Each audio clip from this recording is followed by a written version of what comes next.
얼마간 세월이 흐른 후 나는 보현사란 절을 찾아갔다. 대구 시내 반월당 가까이에 있는 절이었다. 나는 주지 스님 앞에 단정히 무릎 꿇고 앉았다. 스님, 불도를 알고자 찾아왔습니다. 불법의 심오함을 어찌 한마디로 이야기할 수 있겠소? 헌데 어디서 온 젊은이요? 예, 시내 모 대학에서 철학을 공부하는 학생입니다. 어려서부터 교회를 다녔으나 기독교의 미신됨을 알고 교회를 떠났습니다. 이제 불도를 공부해보고 싶습니다. 잘하였소이다. 나도 불가에 몸을 담기 전에는 기독교인이었소. 신자도 보통 신자가 아닌 전도사였소.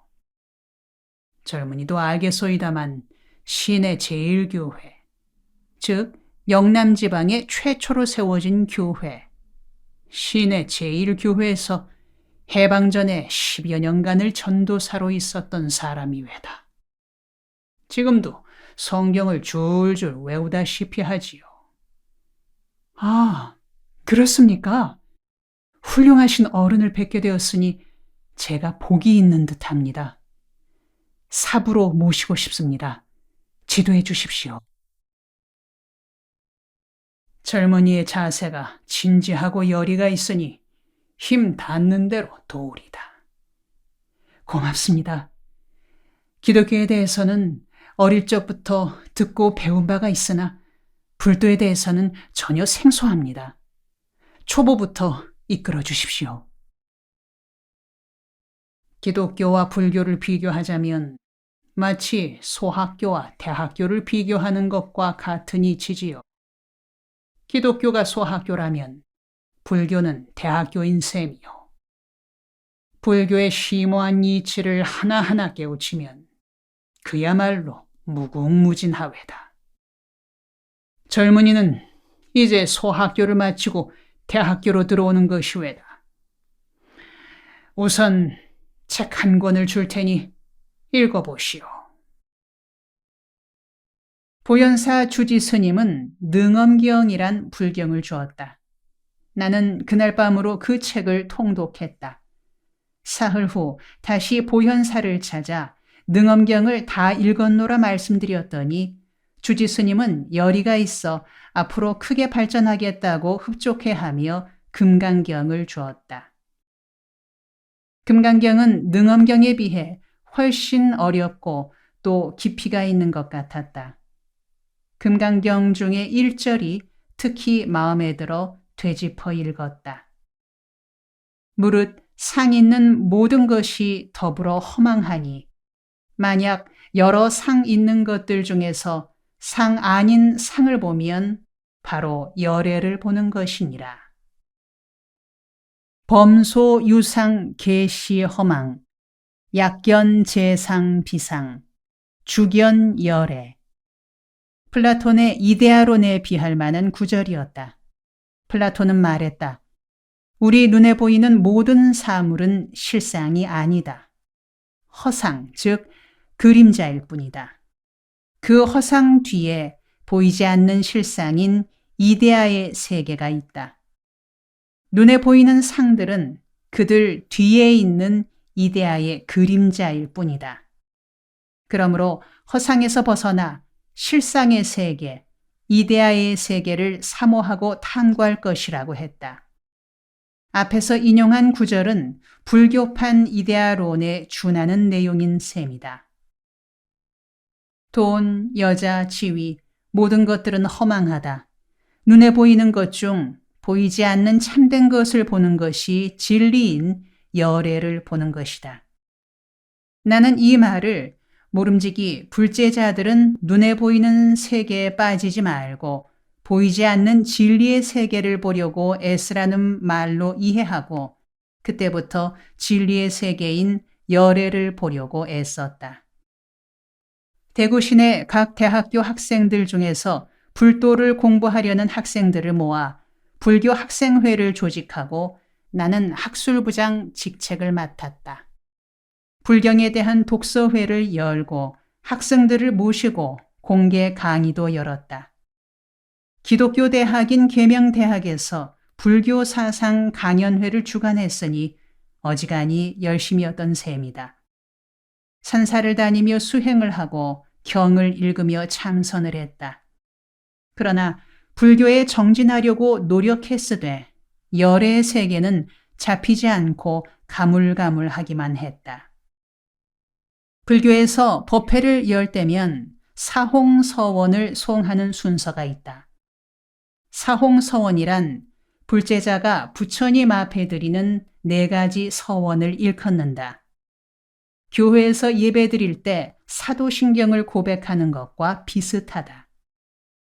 사홍서원을 소원하는 방법은 한 사람이 한 구절씩 선창하면 회중이 뒤따라 복창한다.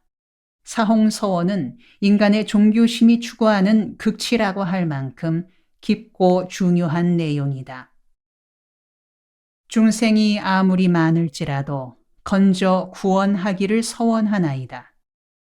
번뇌가 아무리 많을지라도 끊어 벗어나기를 서원하나이다. 부처님의 가르치심이 한량없이 많을지라도 배우기를 서원하나이다. 부처님의 도가 끝없이 높고 높을지라도 이루기를 서원하나이다. 중생 무변 서원도, 번뇌 무진 서원단, 법문 무량 서원학, 불도 무상 서원성. 나는 열심히 법회에 참석해 사홍서원을 소원하고 불경을 읽으면서 번뇌를 끊고 깨달음의 경지에 이르기를 염원했다. 그러나 내가 도달한 경지는 전혀 엉뚱한 방향이었다. 불면증에 걸린 것이다.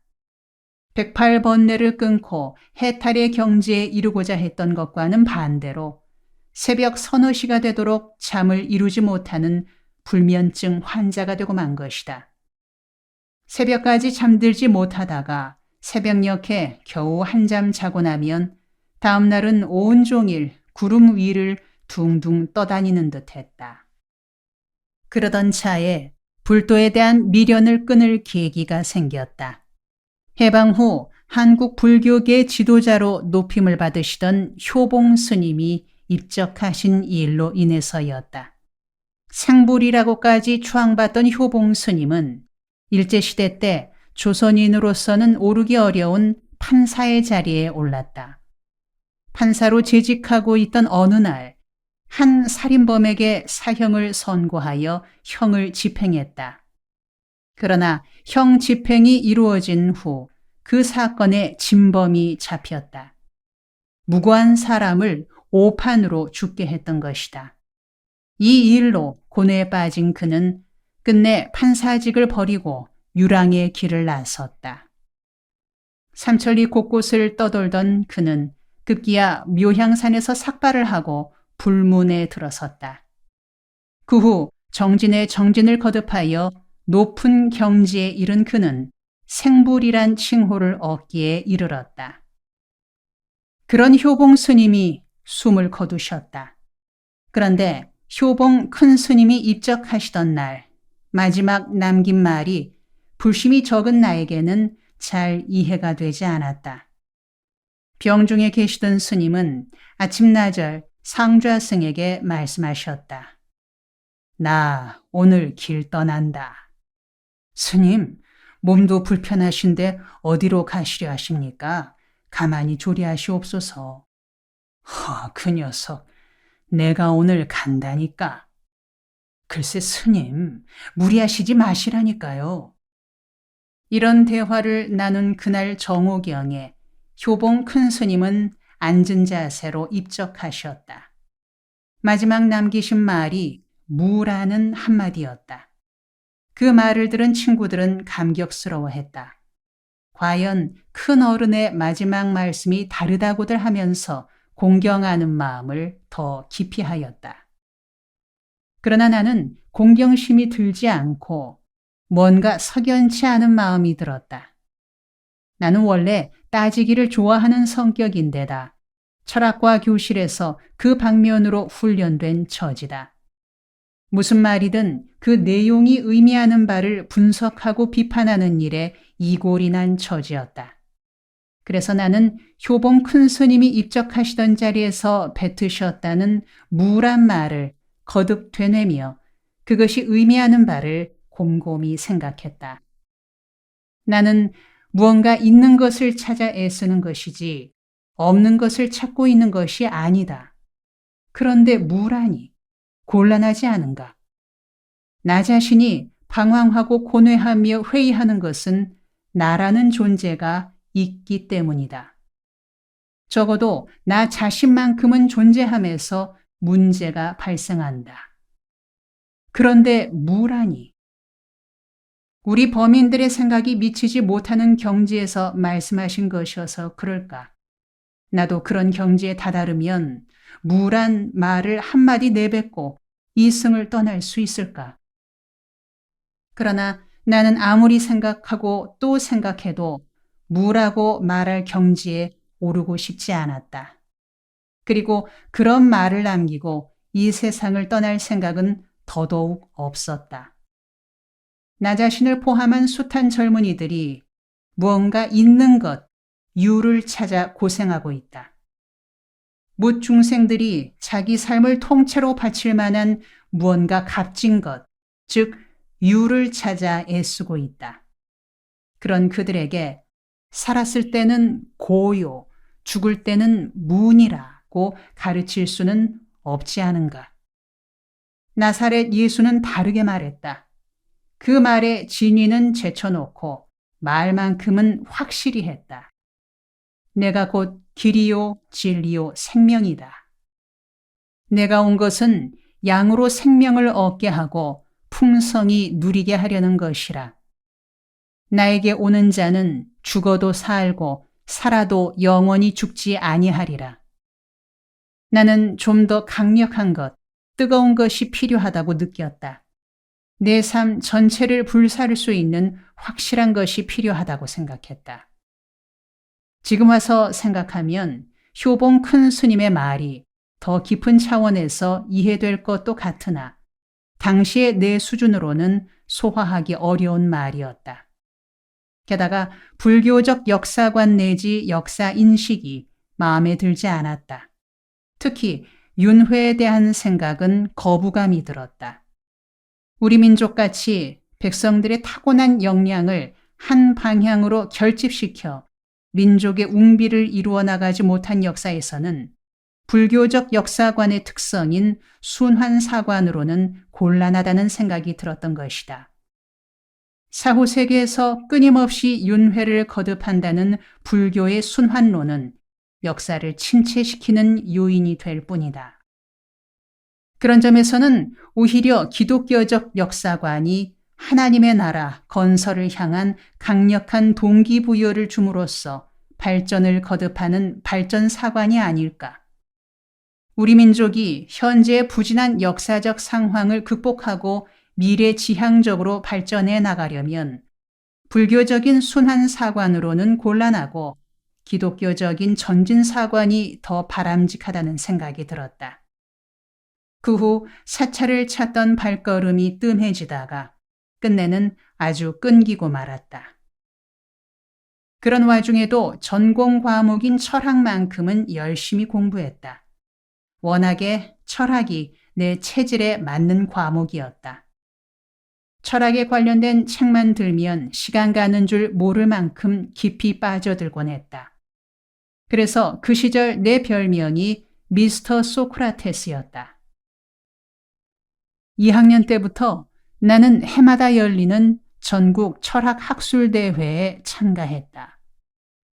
2학년 때는 플라톤의 이데아 연구란 제목으로, 3학년 때는 카를 마르크스의 변증법적 유물론 연구로, 4학년 때는 아인슈타인의 상대성 이론에 대한 철학적 배경이란 제목으로 발표를 하였다. 그러자 주위에서는 나를 장래 철학 교수가 될 인물로 인정했다. 나 스스로도 장차 한국 철학계를 짊어지고 나갈 기둥이 되겠다는 자부심을 품고 공부를 했다. 그래서 도서관 지킴이가 되었다. 도서관에 가장 일찍 들어가 맨 나중에 나온다 하여 붙은 별명이었다. 하루는 여전히 도서관에 앉아 형이상학 읽기에 몰두하고 있는데 철학과 선배가 다가와 말을 걸었다. 어이, 미스터 소크라테스, 형이상학 연구에 소출이 있나? 별로 없습니다. 아직은 형이상학까진 못 가고 하학에서 중학 정도까지 오르고 있습니다. 딴 게 아니고 급하고 중요한 일로 이야기하고 싶은 게 있으니 도서관 앞 잔디밭으로 좀 나와봐라. 홍응표란 선배는 말을 마치자 성큼성큼 나가버렸다. 나는 도리 없이 읽던 책을 덮고 무슨 급한 일이 있어서 그러나 의아스럽게 생각하며 잔디밭으로 따라 나갔다. 홍 선배는 내가 미처 앉기도 전에 물어왔다. 김진홍, 자네 거듭났나? 예? 선배님, 도대체 무슨 말씀입니까? 거듭났느냔 말이다. 예수 믿고 거듭났느냐고 묻는 것이네. 아니, 선배님, 뭔 질문이 그렇습니까? 급하고 중요한 일이란 게 극입니까? 그런 황당한 걸 물어보려고 공부하고 있는 사람을 불러낸깁니까? 뭐 급하고 말고 이보다 더 급한 일이 어딨노? 자네가 이마누엘 칸트를 아무리 읽어보았자 그 속에서 생명을 얻을 수는 없네. 고민만 더해줄 따름이네. 자네도 그만큼 열심히 읽었으면 지금쯤 질릴 때도 됐을 텐데. 칸트의 전공은 질문일세. 그에게는 해답이 없어. 해답은 나사렛 예수에게만 있는 게야. 자네도 칸트처럼 평생을 해답 없는 질문만 계속할 텐가? 형이상학을 한다는 것은 출구 없는 숲속을 헤매는 것과 같아 깊이 들어가면 갈수록 오히려 길을 잃고 마는 것이네. 자네는 영특하니 잘 판단하게나. 내가 자네에게 급하다고 말한 것은 자네 영혼이 죽고 사는 문제니까 그렇게 말한 것이네. 지금의 자네에게 가장 중요한 문제는 나사렛 예수를 평생의 주인으로 모시고 거듭나는 일일세. 홍 선배는 나를 설득하려 했다. 그러나 그의 설득이 내게 통할 리 없었다. 나는 그런 선배가 오히려 측은한 생각이 들었다. 지능지수가 어느 정도로 낮으면 저런 수준에 머물러 있을까? 이른바 형이상학을 다룬다는 철학도가 저런 형이하학적인 수준의 사고에 머물러 있는 게 한심했다. 아예 나와는 토론 상대가 되지 못한다고 판단하고는 한마디 일러주고 자리를 떴다. 선배님이나 혼자 거듭나시라요. 거듭나서 천당에 가든지 만당에 가든지 가서 잘 먹고 잘 사시라요. 나는 선배 같은 수준의 사람들이 가는 곳이라면 동행할 마음이 없습니다. 나는 거듭나지 못해서 지옥에 가야 한다면 인간답게 가겠습니다. 변증법을 공부하고 형이상학을 논하는 사람이 어떻게 거듭났느니 구원받았느니 하는 질문을 할 수 있습니까? 나는 그런 사람들이 가는 천당에 가서 머리 없는 도야지로 사느니 차라리 지옥 가서 생각하는 소크라테스로 살랍니다. 글쎄, 자네가 지금은 그렇게 고상한 말을 하고 있지만 시간 문제세. 언젠가 내 말에 고개 숙일 때가 올 것일세. 그날이 오도록 내가 기도하지. 자네는 자네가 원하는 변증법 형이상학 하러 가게나. 나는 들을 귀 있는 자들에게로 가서 거듭나는 길을 전하겠네. 자네가 지금보다 훨씬 더 가난해진 후에 만나세나. 형이상학 먹다가 영양실조 걸려 기진맥진해질 때쯤에 내가 영양분이 넘치는 생명의 떡을 다시 전해주겠네. 계명대학에는 해마다 5월이면 개교 기념 행사가 있고 행사 기간 중에 메이 퀸과 메이 킹을 뽑았다. 메이 킹으로 뽑힌 남학생이 메이 퀸으로 뽑힌 여학생에게 5월의 여왕 관을 씌워주는 행사였다.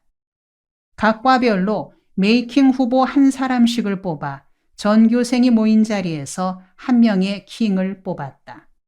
방식은 후보자들에게 10분 동안 장기자랑을 하게 한 후 인기 투표로 결정했다. 나는 2학년 때부터 졸업할 때까지 거듭 메이 킹으로 뽑혔다.